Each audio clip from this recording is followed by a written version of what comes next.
I brought a brand new car to the party for my daughter, as a birthday surprise. But when the party was ending, I went out to the backyard and saw her mother-in-law behind the wheel and her husband teaching his mother how to drive. Then my daughter Jessica got up from the table right at that moment and did nothing. Absolutely nothing. She just stood there, watching, as if I didn't exist, as if my sacrifice was worth nothing. That was 3 hours ago. I can still feel the chill of that moment running down my spine. I can still see the smile on Brenda's face, the mother of Ryan, my son-in-law, sitting in the driver's seat. I can still hear her laugh. A sharp, annoying laugh that cut right through me like a knife. My name is Eleanor. I am 69 years old. And I have just understood something I should have understood a long, long time ago. To my own daughter, I am nothing more than a resource. A wallet with legs. An old woman who is still good for something. Paying bills, giving cars, keeping mouths shut. But they didn't know that I already had everything prepared. The party started at 6 o'clock in the evening. 40 people in the backyard of Jessica's house, my daughter. Pink balloons hanging from the trees. Tables decorated with cream-colored tablecloths. Soft music coming from the speakers. Everything seemed perfect. Everything seemed normal. I arrived at 5:30. I was wearing a discreet olive green dress, the one I always wear for family events. No one greeted me at the door. No one asked if I needed help carrying my purse. I walked in alone. I sat alone. I waited alone. Jessica was busy attending to the guests. Ryan, her husband, was talking to her cousins near the barbecue grill. Brenda, her mother-in-law, was sitting in the center of the main table as if she were the hostess, as if it were her house, as if it were her party. I watched everything from the corner. I've always been good at observing. Quiet, but attentive. For years I learned to stay silent, to not be a bother, to not ask for space. I learned that my place was on the sidelines, that my value was in what I could give, not in what I could do. 30 minutes passed before Jessica approached me. She had a glass of wine in her hand. She gave me a quick kiss on the cheek. She asked if I was comfortable. I said yes. She smiled. An automatic, empty smile, the kind given out of obligation. Then she went back to the others. Ryan didn't even look at me. At 7 o'clock, when everyone was seated and eating, I stood up and asked for everyone's attention. The noise died down. The conversation stopped. Everyone turned to look at me. I felt the weight of 40 pairs of eyes on me. I took a deep breath. I took the keys out of my purse. The keys to the car, a new, brand new car, silver, that cost me $22,000. $22,000 that I saved for 3 years. $22,000 that came from my pension, from my odd jobs, from my sleepless nights wondering if my daughter would ever look at me the way she used to. I walked toward Jessica. I held out the keys.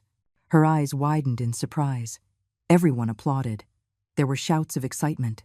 Someone said, "What a generous mother." Another said, "Jessica, you're so lucky." She took the keys. She hugged me. A short, cold, calculated hug. Then she turned to Ryan and showed him the keys. He smiled. That smile that has always given me chills. That smile that hides something dark. Brenda got up from the table and walked toward them. She took the keys from Jessica's hands without asking permission. She said something in a low voice. Ryan nodded. The three of them went out to the backyard, where the car was parked. I just stood there, watching them walk away. No one else seemed to notice. Everyone kept eating, laughing, drinking, as if nothing had happened, as if I no longer mattered. I waited 5 minutes, 10, 15. Then, calmly, I left my plate on the table and walked toward the backyard. My steps were slow, measured. I felt my heart beating fast, but my face remained serene. When I got to the backyard, I saw it, the silver car, shining in the afternoon light. And there, sitting in the driver's seat, was Brenda. Ryan was beside her, leaning in, explaining how the controls worked. Jessica was standing by the passenger door, watching, smiling, as if this were the most normal thing in the world. Brenda turned the steering wheel.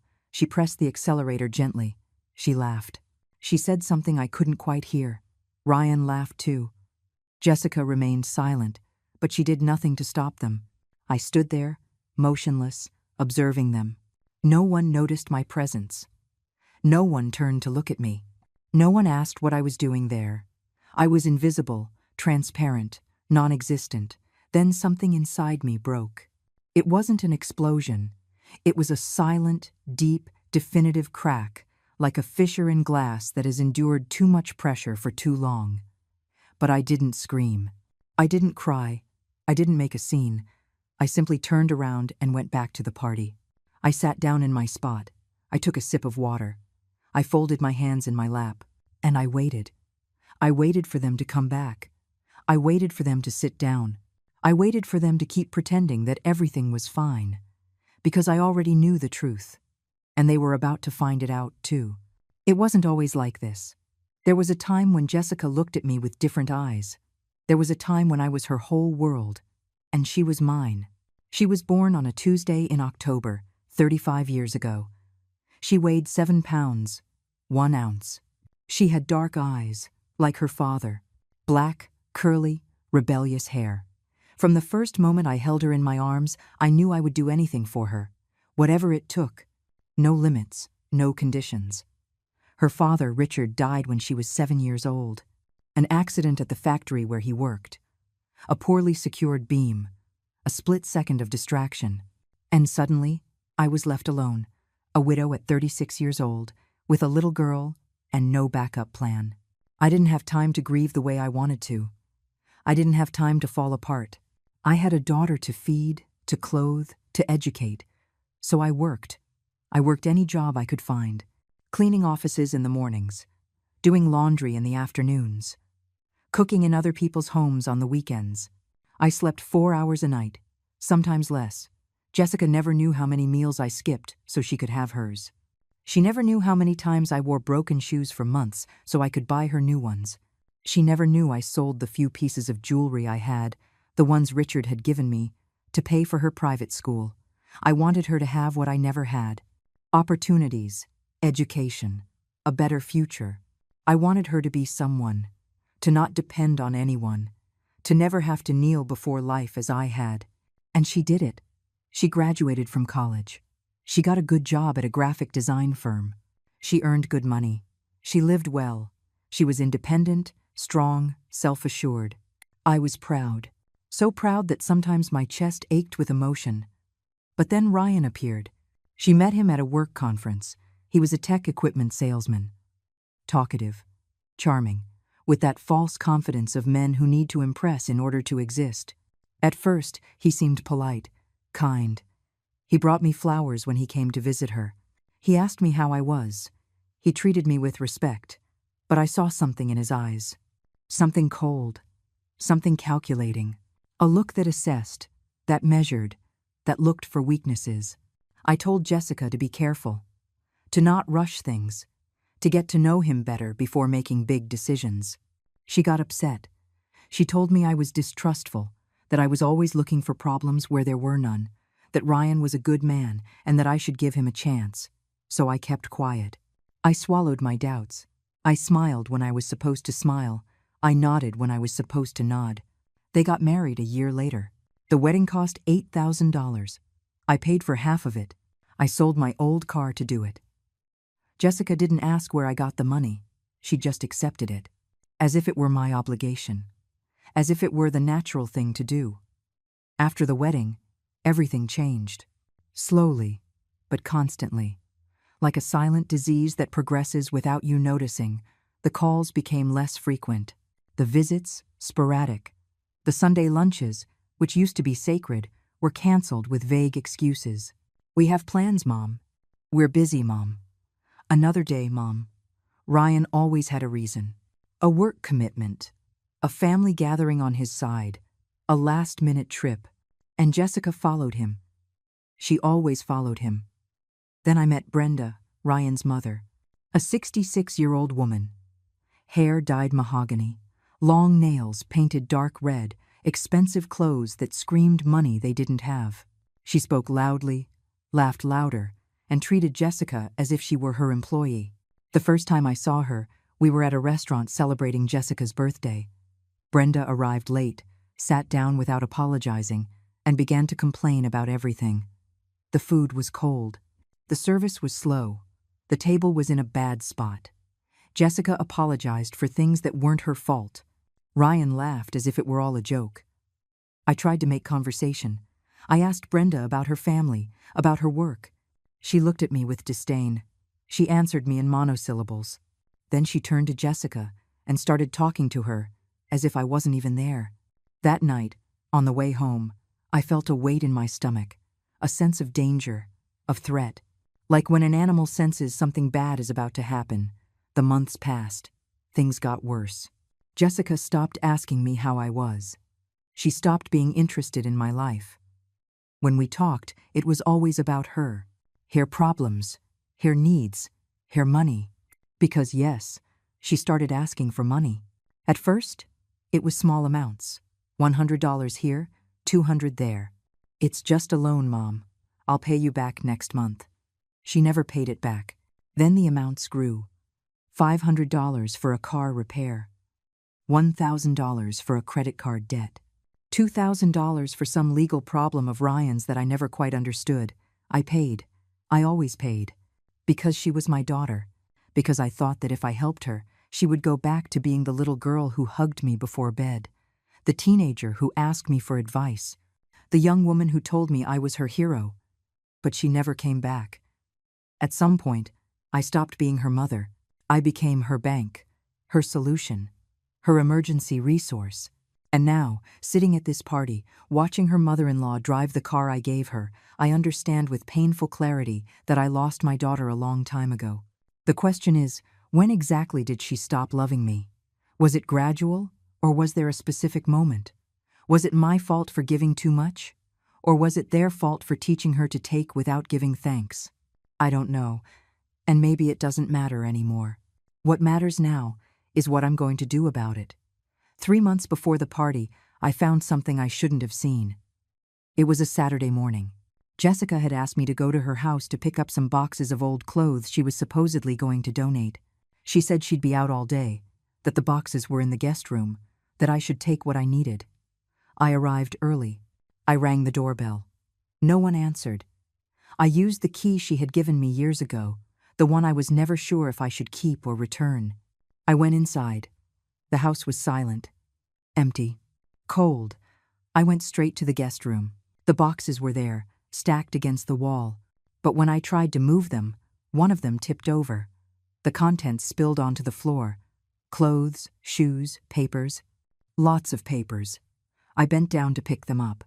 I didn't want to leave a mess. I didn't want Jessica to think I had been snooping. But then I saw something. A manila envelope, open, with my name written on the top. My heart started beating faster. I pulled out the documents. They were copies of the deed. To my house. The house where I lived. The one Richard and I bought 30 years ago.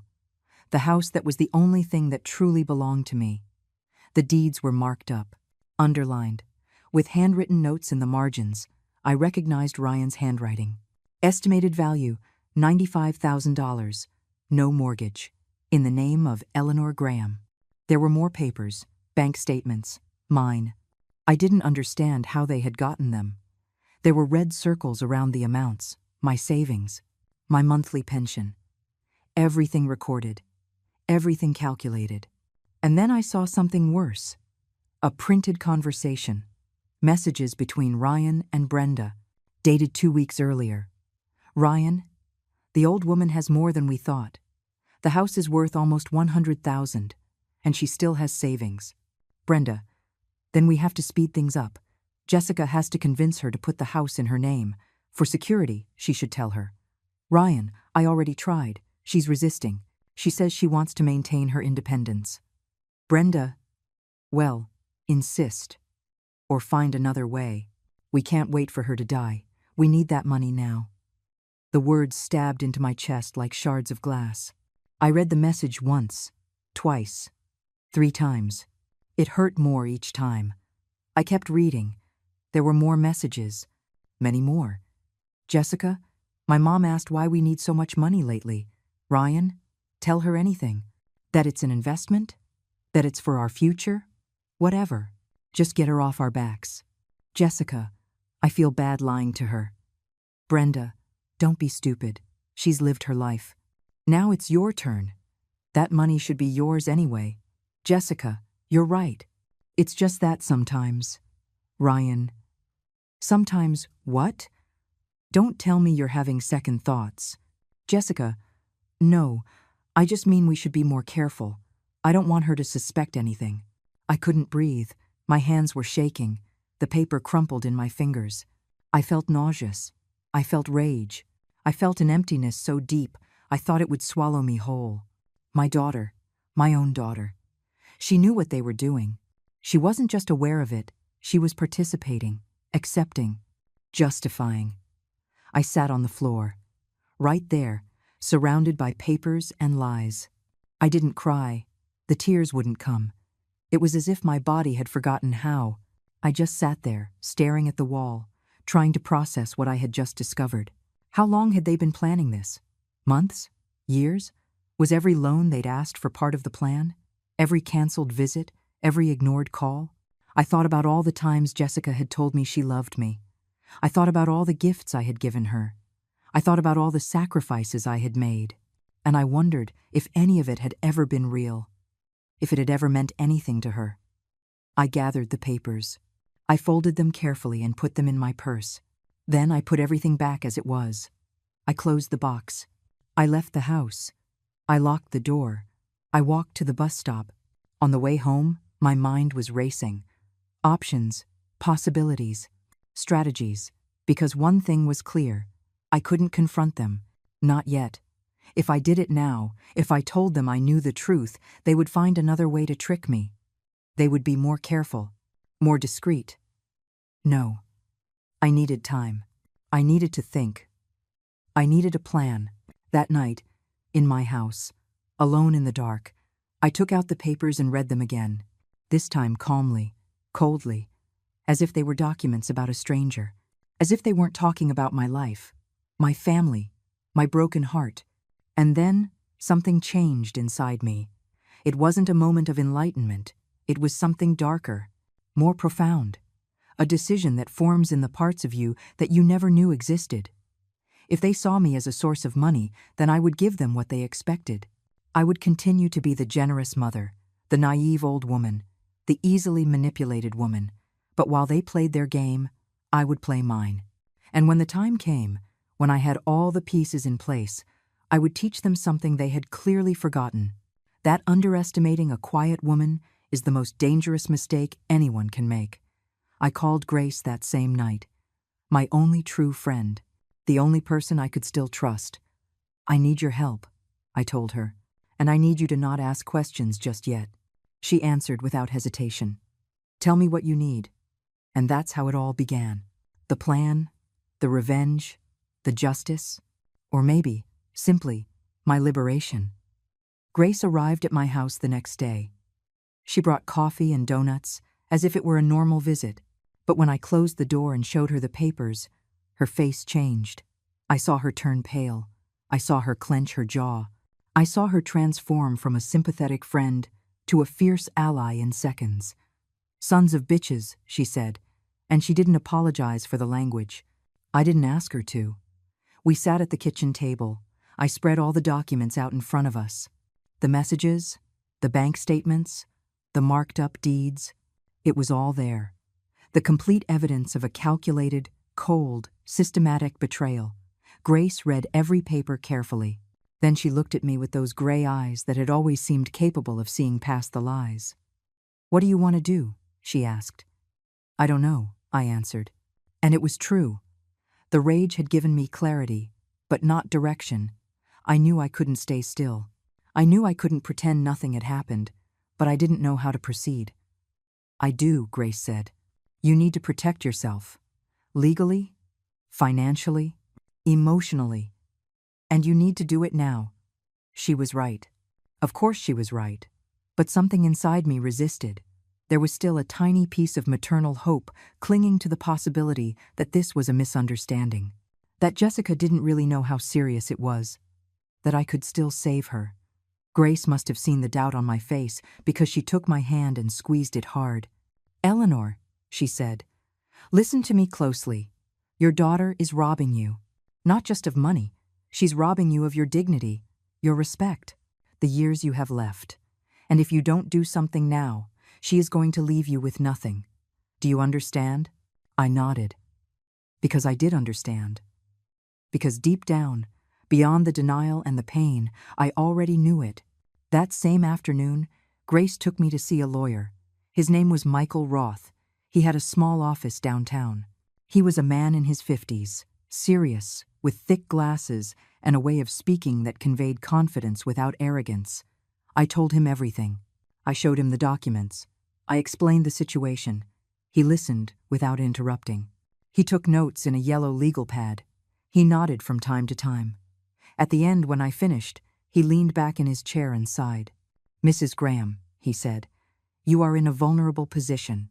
If they have access to your bank information, if they know the value of your properties, if they are planning to manipulate you legally, we need to act fast. What can I do? I asked. First, protect your asset. Change bank passwords. Revoke any power of attorney you might have signed. Make sure no one but you has access to your accounts. Second, document everything. Every loan they've asked for. Every broken promise. Every suspicious message. Third, prepare a new will that reflects your true wishes, not what they expect. I felt dizzy. It was too much information. Too many decisions. Too fast. And there's one more thing, Michael continued. If you really want to understand how far this goes, if you want to know exactly what they're planning, you'll need professional help. Someone who can investigate without raising suspicion. A detective? Grace asked. Exactly.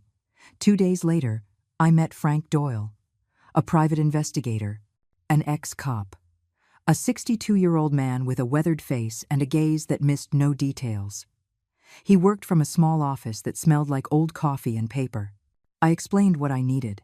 I wanted to know everything about Ryan, his finances, his debts, his business dealings. I wanted to know if Brenda was involved in other scams. I wanted to know if Jessica was really an accomplice or just a manipulated victim.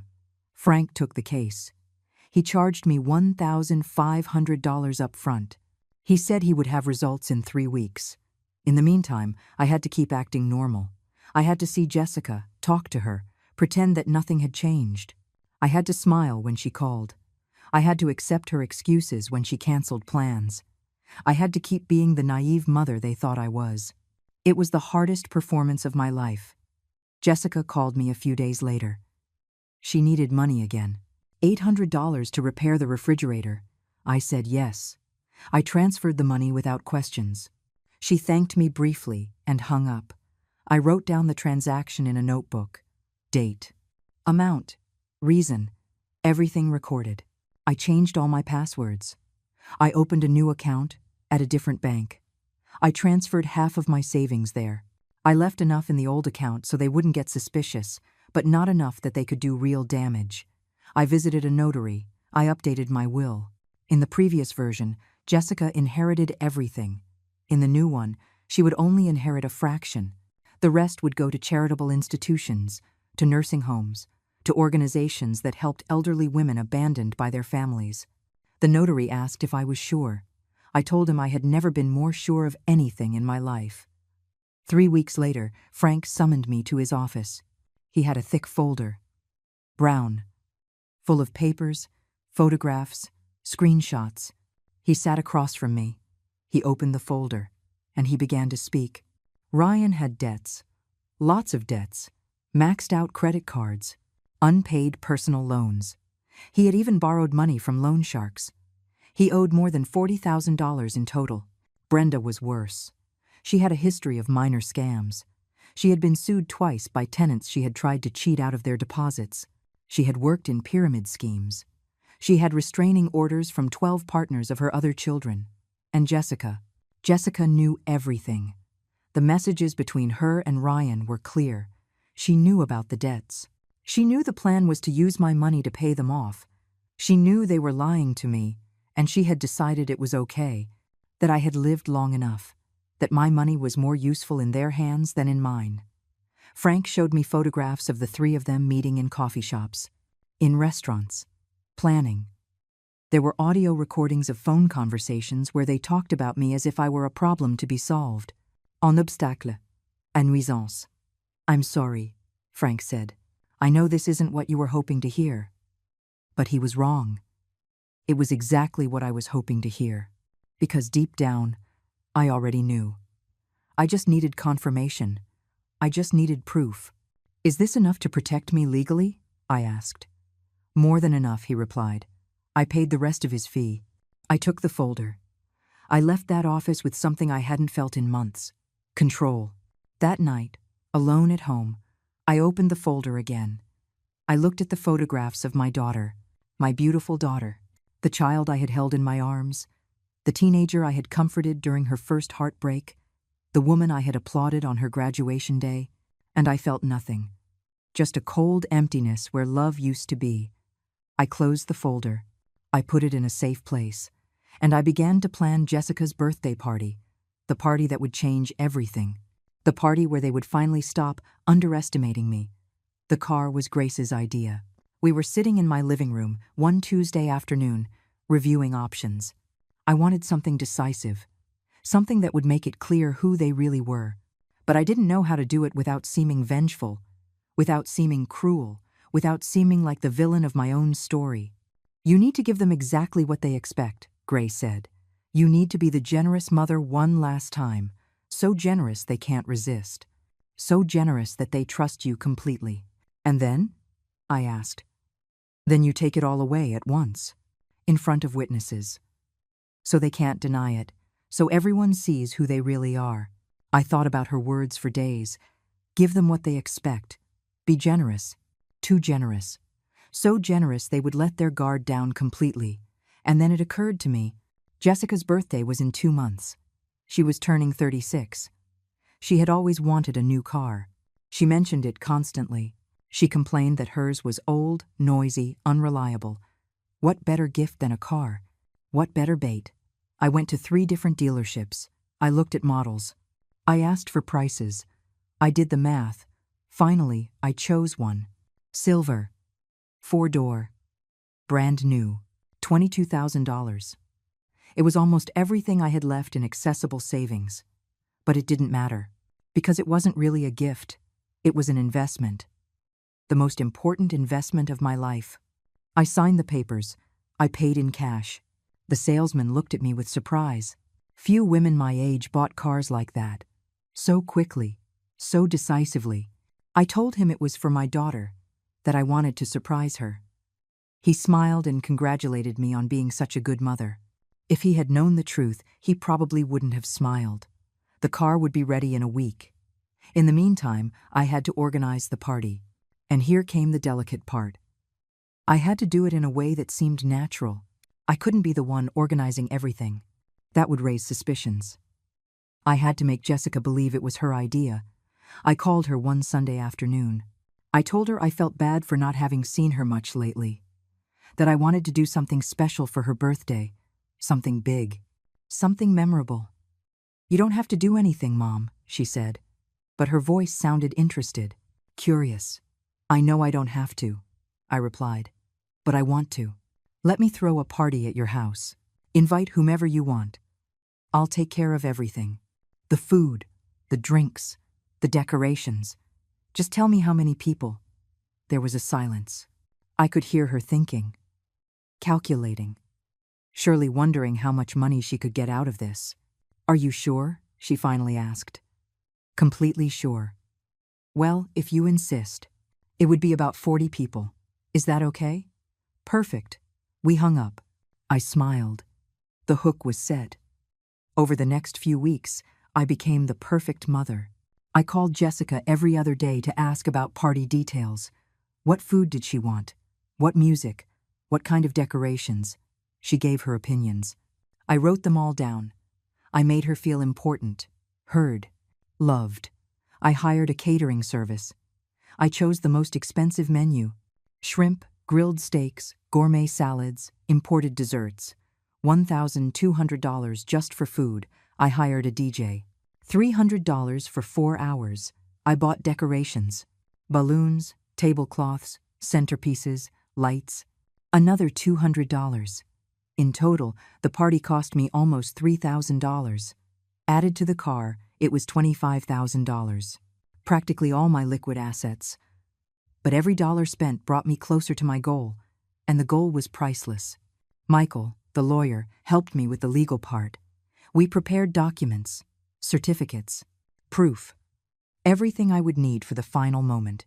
We kept it in a black folder that I carried with me at all times. Frank installed discreet cameras in Jessica's house. Small, almost invisible, strategically placed in the backyard, on the patio, in the living room. Jessica wouldn't notice them. No one would notice them, but they would record everything. "Are you sure you want to do this?" Frank asked me when he finished the installation. "I've never been more sure of anything," I replied. Grace helped me rehearse. Yes, rehearse, as if it were a play. We practiced what I would say, how I would say it, the tone of voice, the posture. It had to be perfect, calm, controlled, no tears, no shouting, no emotions that could be used against me. "You have to be ice," Grace said. "No matter what they say, no matter how they react, you are ice."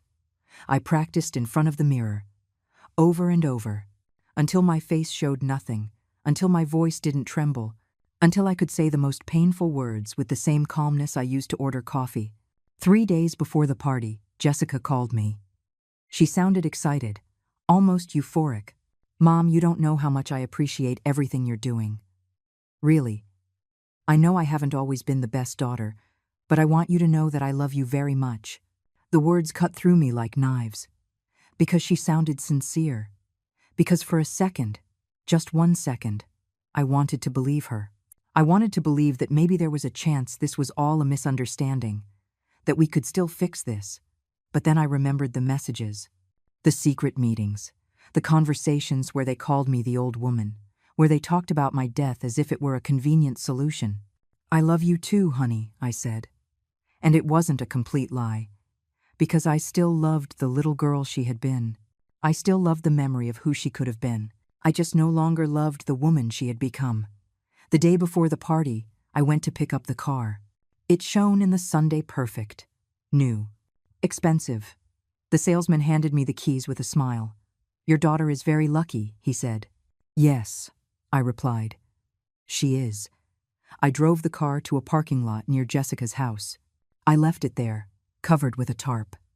No one would see it until the exact moment. Until I decided it was time. I couldn't sleep that night. I lay awake, staring at the ceiling, going over the plan again and again. Every step, every detail, every possible reaction. Grace had told me I could still stop, that I could still cancel everything, that I could still forgive, but I didn't want to forgive anymore. Forgiveness was for those who repented, and they didn't repent. They only regretted not having been faster, more efficient, more discreet. I got out of bed. I looked in the mirror. I saw a 69-year-old woman, wrinkles around her eyes, gray hair, tired hands. But I also saw something else. I saw determination. I saw strength. I saw someone who no longer had anything to lose. "Tomorrow," I said to myself out loud, "tomorrow everything changes." And so it did. The day arrived with a clear sky. No clouds, no rain. As if the universe had decided that nothing would interfere with what was about to happen. I woke up at 6 o'clock in the morning, not from the alarm, but because my body could no longer pretend to sleep. I had spent the entire night in that state, between wakefulness and sleep, where thoughts mix with nightmares and you don't know what's real. I showered. I got dressed carefully. The olive green dress, the one I always wore for family events. The same one I had worn to dozens of birthdays, graduations, celebrations. I wanted everything to seem normal. I wanted no one to suspect that this time was different. I put on light makeup, a little powder, a touch of coral-colored lipstick, nothing exaggerated, just enough to not look sick, to not raise unnecessary questions. At 9 o'clock, Grace arrived at my house. She brought coffee and a long, silent hug that said more than 1,000 words. "Are you ready?" she asked. "No," I answered honestly, "but I'm going to do it anyway." We went over the plan one last time. Every step, every moment. Grace would be at the party, but as a normal guest. She couldn't look like my accomplice. She couldn't raise suspicions.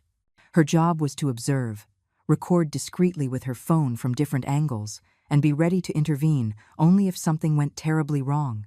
Frank would be outside, in his car, monitoring the hidden cameras, recording everything, making sure we had evidence of every second, every word, every reaction. Michael would be available by phone, with all the legal documents ready, prepared to act if necessary. At 4 o'clock in the afternoon, I drove to the parking lot where I had left the car. I uncovered it.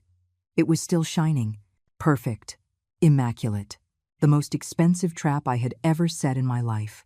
I drove it to Jessica's house. I arrived at 5:30, half an hour before the party officially started. I parked the car on the street, far from the house, still partially covered. No one would see it until I wanted them to. I walked to the entrance. I rang the doorbell. Jessica opened the door. She was wearing an ivory-colored dress. She looked beautiful, radiant, happy. She hugged me.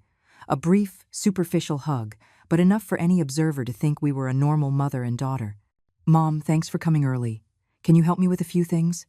"Of course." I entered the house. The smell of freshly prepared food filled the air. The catering service had arrived early. Everything was arranged in the kitchen, covered trays, stacked plates, shining glasses. Ryan was in the backyard, arranging the tables. He saw me and nodded. Not even a verbal greeting, just that minimal gesture, as if I were part of the furniture, as if my presence was so insignificant it didn't deserve words. Brenda arrived 15 minutes later. She walked in without knocking. She greeted Jessica effusively, hugged her, gave her a gift wrapped in gold paper, large, ostentatious, probably empty inside, like her. She glanced at me, didn't say hello, didn't ask how I was, just sized me up with those cold, calculating eyes, and walked right past. I took a deep breath. Ice. I had to be ice. The guests started arriving at 6 o'clock. Jessica's cousins, co-workers, neighbors, friends I hadn't seen in years. Everyone brought gifts. Everyone smiled. Everyone acted as if this were a genuine celebration and not the scene of an execution. I sat in my assigned seat, a corner of the main table, not in the center, not near Jessica, on the edge, where older people are placed when they no longer matter, but still have to be present out of obligation. Grace arrived at 6:15. She looked at me from afar. An almost imperceptible gesture. Everything is ready. Everything is working. The cameras are recording. The food was served at 6:30. Shrimp, steak, salads. Exactly as I had ordered. The guests ate. They laughed. They chatted. The music played in the background.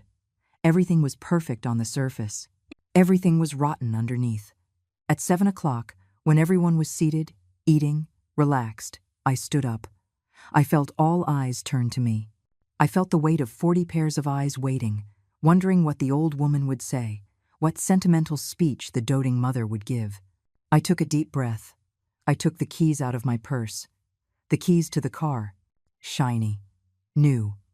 With the silver keychain engraved with the brand's logo, I walked toward Jessica. Slowly. Every step measured. Every movement calculated. The silence grew deeper. The music seemed to quiet down. Or maybe it was just my perception. Maybe the whole world had paused to witness this moment. I arrived in front of her. I held out the keys. I held them in the air between us. "Happy birthday, sweetheart," I said. My voice sounded calm, controlled, devoid of emotion. "I hope this gift serves you well." Jessica's eyes widened. She looked at the keys. Then she looked at me. Confusion. Surprise. Disbelief. "Mom, what is this?" "A car. Brand new. Silver. It's parked outside. It's yours." The silence broke. Applause. Shouts of surprise. Someone said, "What an incredible mother!" Another said, "Jessica, you are so lucky." Jessica took the keys. Her hands were trembling. She hugged me. This time the hug was longer, tighter, almost desperate. "Thank you, Mom. I don't know what to say. It's too much." "Nothing is too much for you," I replied. The words came out mechanically, rehearsed, perfect. Ryan approached. He took the keys from Jessica's hands. He examined them. He smiled. That smile, that damn smile that had always given me chills. "Let's go see it," he said. It wasn't a suggestion. It was an order. Jessica nodded. Brenda got up from her chair. The three of them walked toward the door, outside, toward the car. I just stood there, watching them walk away, feeling everyone else return to their conversations, to their food, to their indifference. I waited 5 minutes, 10, 15. No one noticed they had been gone too long. No one asked what they were doing. Everyone was busy enjoying the food I had paid for, the party I had organized, the generosity I had shown. Then I stood up. I left my napkin on the table. I walked toward the backyard. Slowly, without rushing, as if I were just going to get some fresh air. But I knew exactly what I was going to find, because I had planned it, because I had foreseen it, because I knew these people better than they knew themselves. I reached the backyard, and there it was. The scene I had imagined hundreds of times. The scene I had awaited with a mixture of horror and anticipation. Brenda was sitting behind the wheel of the car. Ryan was leaning in, teaching her the controls, pointing at the dashboard, explaining how the sound system worked. Jessica was standing nearby, watching, smiling, as if this were the most natural thing in the world, as if the car belonged to all of them, as if I didn't exist, as if my sacrifice meant nothing. I stood there, motionless, observing them. The hidden cameras were recording. Grace's phone was recording. Every second was being documented. Every word, every gesture, every betrayal. Brenda turned the steering wheel. She laughed. That sharp, unbearable laugh. Ryan laughed too. Jessica remained silent, but she did nothing to stop them. She didn't say, "Wait, my mother gave this car to me." She didn't say, "This isn't right." She said nothing. And in that moment, something inside me closed for good. The last door, the last hope, the last shred of maternal love. I turned around. I went back to the party. I sat in my spot. I took a sip of water. I folded my hands in my lap. And I waited. I waited for them to come back. I waited for them to sit down. I waited for them to keep pretending, because now came the final part. The part they had been waiting for without knowing it. The part where they would finally see who I really was. They came back 20 minutes later. The three of them. Jessica with her cheeks flushed with excitement. Ryan with that satisfied smirk of someone who just got exactly what he wanted. Brenda with a glint in her eyes that turned my stomach. They sat in their seats. Jessica raised her glass for a toast. "To my mother," she said. "To the most generous person I know." Everyone raised their glasses. Everyone toasted. Everyone drank. And I smiled. A small, controlled smile that didn't reach my eyes. "Thank you," I said simply. The party continued. Dessert was served. Chocolate cake with strawberries. $300 from a fancy bakery. Jessica blew out the candles. Everyone sang. Everyone clapped. Everything was so normal. So perfect. So fake. At 8:30, as the sun began to set and the garden lights switched on automatically, I stood up again. This time I wasn't holding keys. I was holding my phone. And on my phone, I had something far more valuable than a $22,000 car. I had the truth. I walked to the center of the backyard, where everyone could see me, where no one could ignore me. I raised my hand for silence. The DJ lowered the music. The conversation stopped. Everyone turned to look at me. "I want to thank everyone for coming tonight," I began. My voice was calm, serene, as if I were about to give a sentimental speech from a proud mother. "It's important for me to share this moment with the people Jessica considers important in her life." Jessica smiled. Ryan nodded.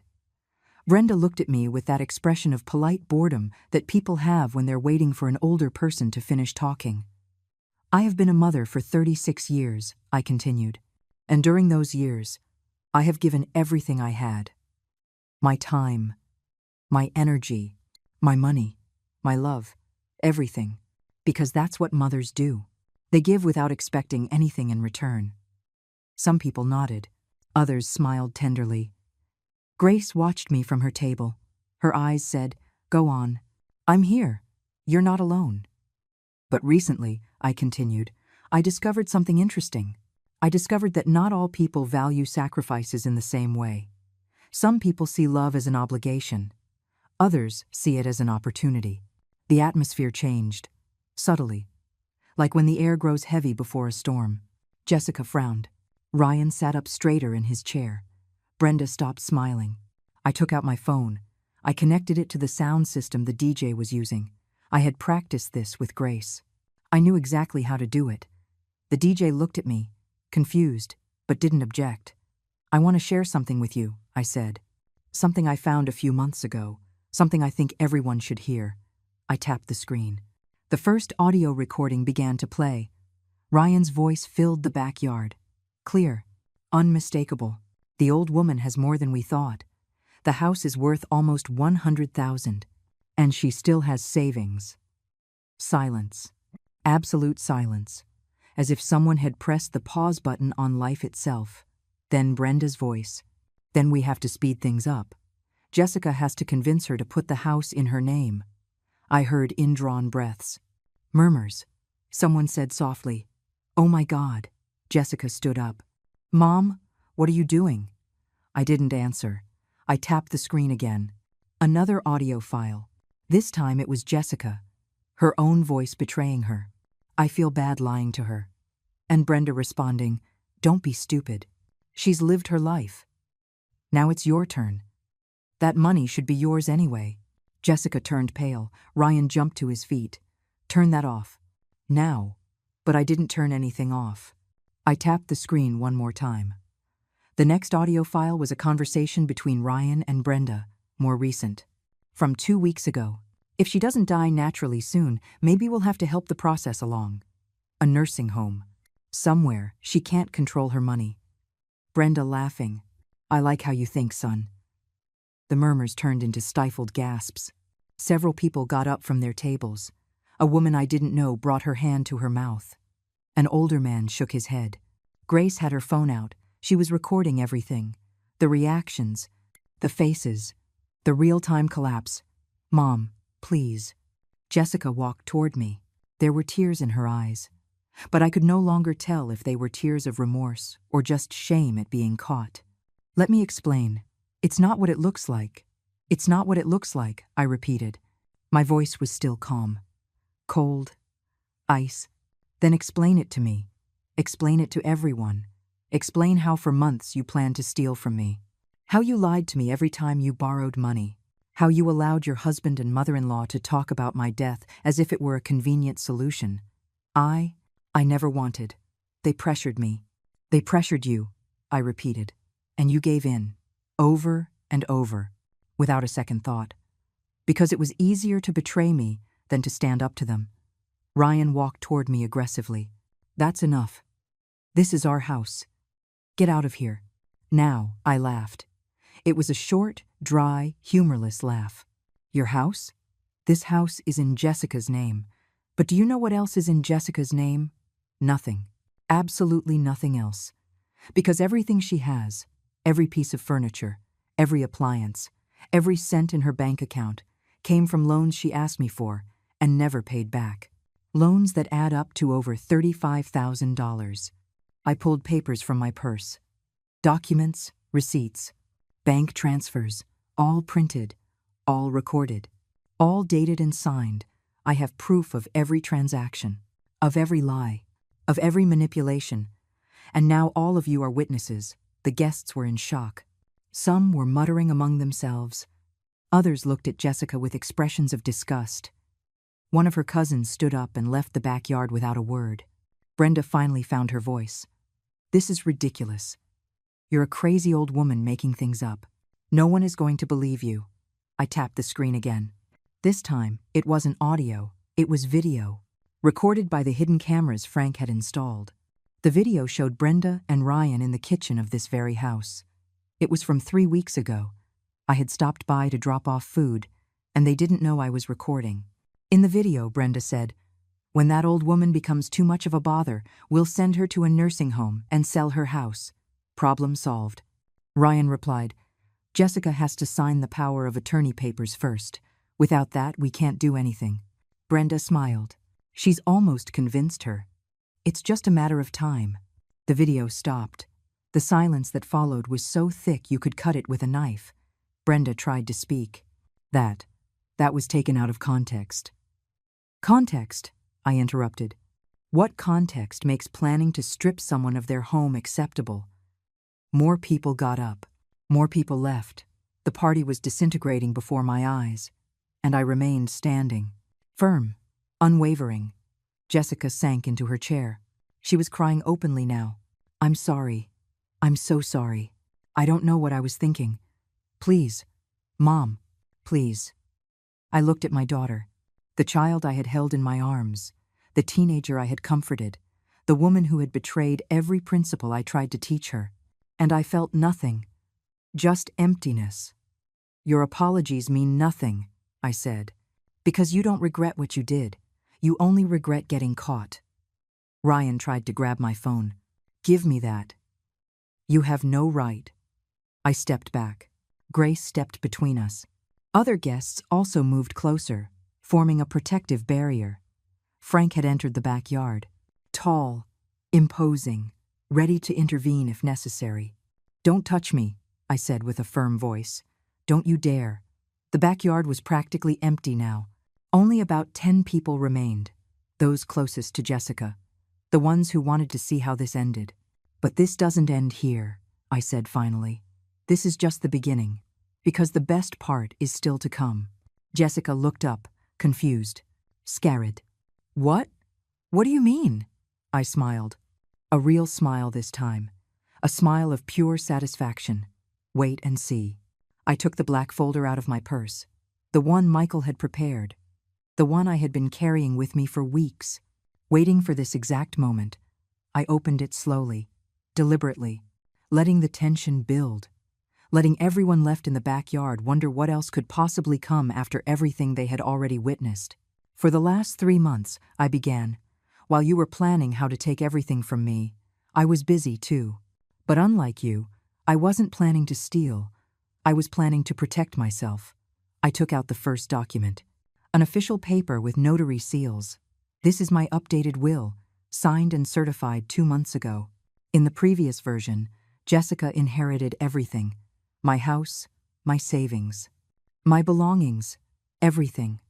Jessica raised her head. There was a flicker of hope in her eyes, as if she thought she could still be saved, as if she believed the right words could undo what she had done. "In this new version," I continued, "Jessica inherits exactly $10,000, not 1 cent more. The rest of my estate, valued at approximately $90,000, will be divided among 3 charitable organizations: homes for abandoned seniors, shelters for elderly women with no family, legal aid centers for victims of financial abuse." Jessica's face crumbled completely. Ryan muttered a curse under his breath. Brenda stood up so fast her chair fell backward. "You can't do that," she shouted. "That's your daughter's inheritance.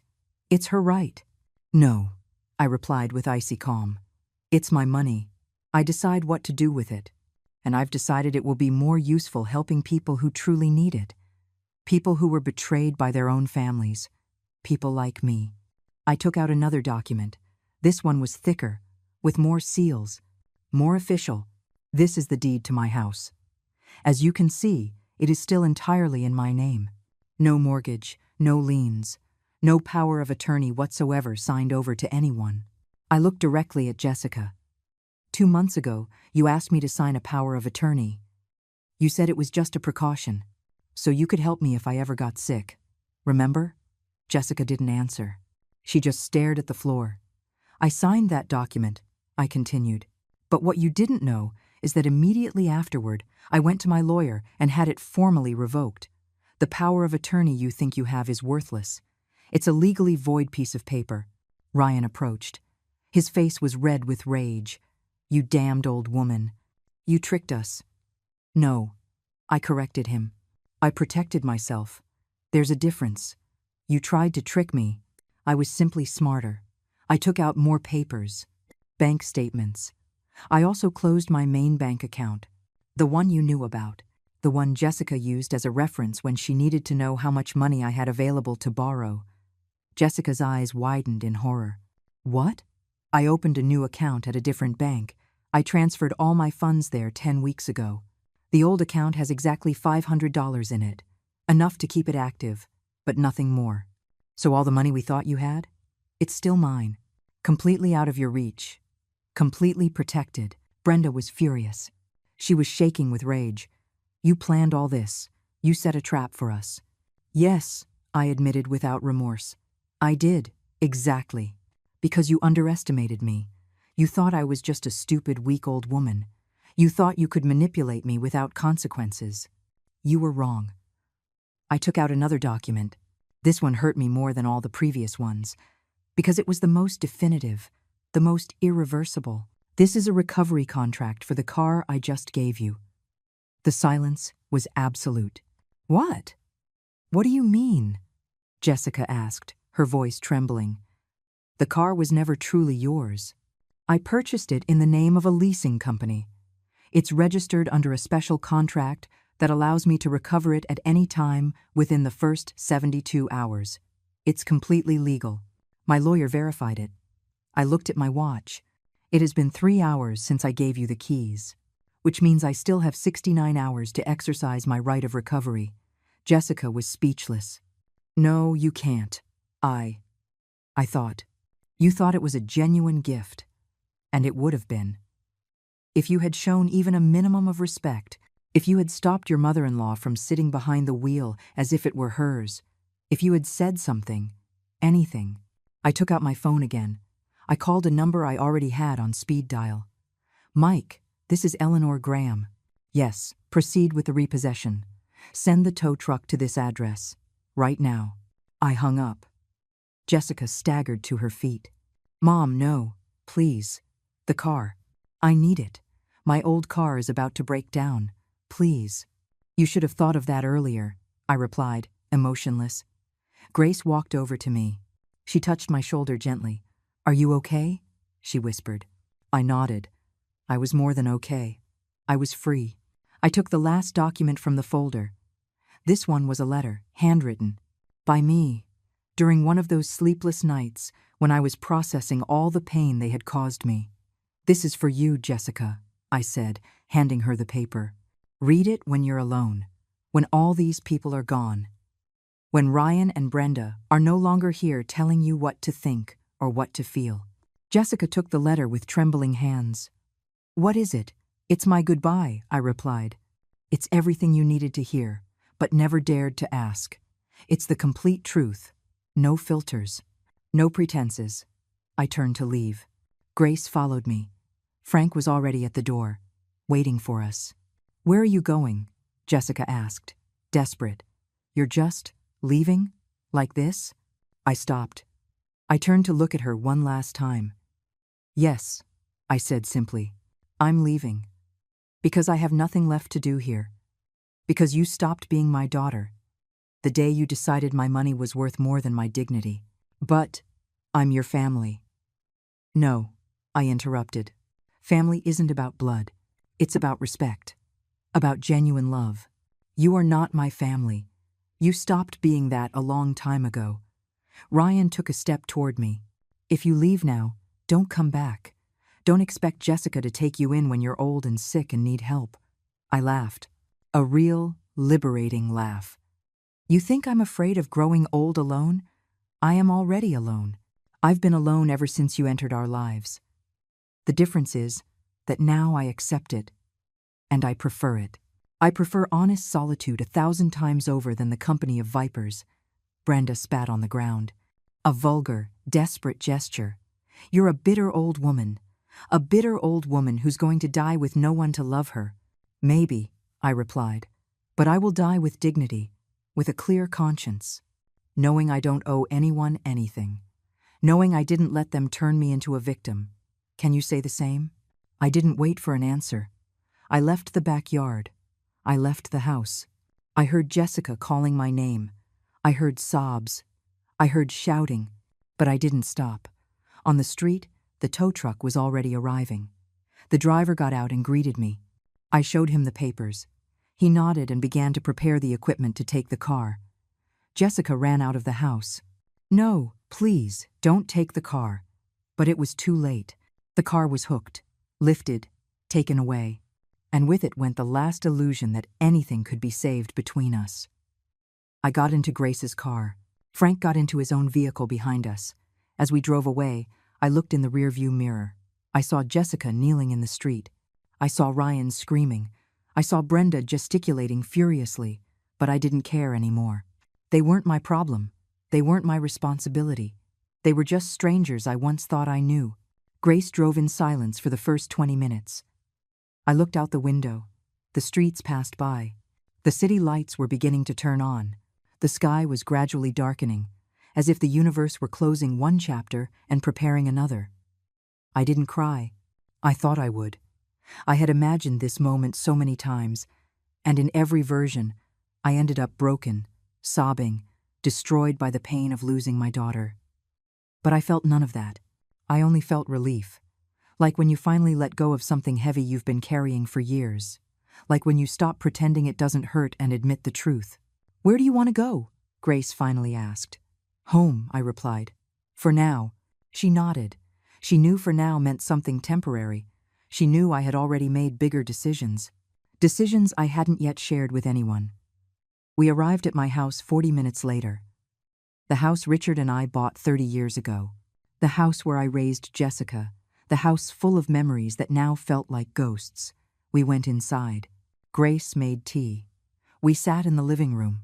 Frank arrived shortly after, with all the recordings backed up on a USB drive.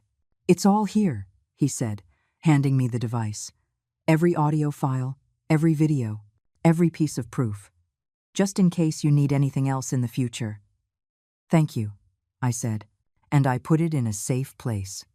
Because even though I didn't plan on using it again, it was important to have. It was important to know the truth was documented, that it wasn't just my word against theirs. Frank left after a quick cup of coffee. He charged me the rest of his fee, $500. I paid him without hesitation. He had been worth every penny. Grace stayed. She stayed because she knew that even though I wasn't crying, even though I seemed okay, I needed company. I needed a reminder that there were still good people in the world. "What are you going to do now?" she asked. "I'm going to sell the house," I replied. The words came out more easily than I expected. I already spoke to a real estate agent last week. He says I can get $95,000, maybe more. Grace didn't seem surprised. And after that, I'm leaving. Far away. To another city. Maybe another state. I want to start over. In a place where no one knows me as Jessica's mother. Where I can just be Eleanor. A 69-year-old woman who still has time to live her own life. "Alone?" she asked gently. I smiled. "Not exactly. I was thinking maybe you'd want to come with me. If you wanted to? Of course. No pressure. But it would be nice to have company. Good company. From someone who actually values me." Grace didn't answer right away. She took a sip of tea. She looked out the window. Then she looked at me with those gray eyes that always saw the truth. "Yes," she said finally. "Yes, I'll go with you. Because you're more family to me than my own sister. Because you deserve to be happy. Because we still have good years ahead of us." That night, after Grace went home, I sat alone in my room. I opened the drawer of my nightstand. I took out an old photograph. Jessica was 5 years old. We were at the park. She was laughing. I was holding her. We were happy. I looked at that photograph for a long time. I remembered that little girl, that version of my daughter that still existed somewhere in the past. And I allowed myself to feel sadness, not for the woman she became, but for the little girl I lost along the way. Then I put the photograph away. I left it in the drawer. Because some memories are important to keep, but not to carry every day. My phone rang at midnight. It was Jessica. I let it ring. She called 5 more times. I let every call go to voicemail. The next morning, I listened to the messages. Her voice was broken, desperate. "Mom, please. I need to talk to you. I need to explain. It wasn't like you think. Ryan manipulated me. His mother pressured me. I didn't want to hurt you. Please, give me a chance. Just one." I deleted the messages, all of them, because I had already heard enough lies, because I had already given enough chances, because I knew that if I answered, if I opened that door, even a crack, I would fall back into the same cycle, and I wasn't that woman anymore. I was no longer the mother who gave everything without expecting anything. I was no longer the silent victim who accepted crumbs of affection. I was Eleanor Graham, 69 years old, widow, betrayed mother, but above all, a free woman. The following weeks were a whirlwind of activity. The house sold in 3 weeks for $98,000, $3,000 more than expected. I divided the furniture among charitable organizations. I donated clothes, books, things I no longer needed, things that only took up space and carried memories. Michael handled all the legal paperwork. He made sure Jessica couldn't claim anything, that everything was protected, that my will was ironclad. Grace sold her apartment. She had modest savings. Together, we had enough to buy something small somewhere else, something cozy, something ours. We chose a coastal town, small, quiet, where you could see the ocean from the windows and the air smelled like salt and freedom. The day we left, Jessica showed up at my door. She had lost weight. She had dark circles under her eyes. She looked tired, defeated. "Mom," she said, "please don't leave like this. Give me a chance to fix it." I looked at her. I really looked at her, searching for any trace of the daughter I loved, searching for sincerity, genuine remorse. But I only saw fear, fear of losing access to money, fear of being left alone with the consequences of her actions. Selfish fear, not real love. "Did you read my letter?" I asked. She nodded. "Yes, and I understand why you're angry. But everyone makes mistakes. Everyone deserves a second chance." "I gave you hundreds of chances," I replied. "Every time you lied to me and I believed you. Every time you borrowed money knowing you wouldn't pay it back. Every time you canceled plans with me. Those were chances. And you wasted every single one. But you're my mother. I was your mother." I corrected her, past tense. Because being a mother isn't just about giving birth.